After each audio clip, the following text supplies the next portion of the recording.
না, দাঁড়া তোদের যাওয়া আমি ভাবাচ্ছি। কোথাও যাচ্ছে নাকি বৌমা? হ্যাঁ মা, আমরা এই যে একটু কেনাকাটা করতে যাচ্ছি, কালকে মায়ের বাড়িতে যাব তো তাই। কি করা যায় আইডিয়া। বাবু, হ্যাঁ মা, আসছে। এই আসছে, এবার আমাকে আমার নাটকটা শুরু করতে হবে। হ্যাঁ মা, ডেকেছিলে? কি হয়েছে তোমার? এই অসময়ে শুয়ে আছো এইভাবে? আর বলিস না বাবু, আমার বুকটা কি ব্যথা করছে। আমি থাকতে পারছি না রে বাবু, সেই জ্বলে যাচ্ছে আমার বুকটা।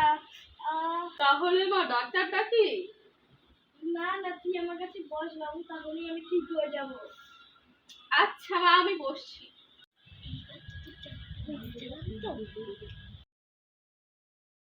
হরে কৃষ্ণ হরে রাম, হরে কৃষ্ণ হরে রাম। দাঁড়া বুড়ি, তোর এখন কীর্তন জপ কর, আমি তোর ঘোচাচ্ছি।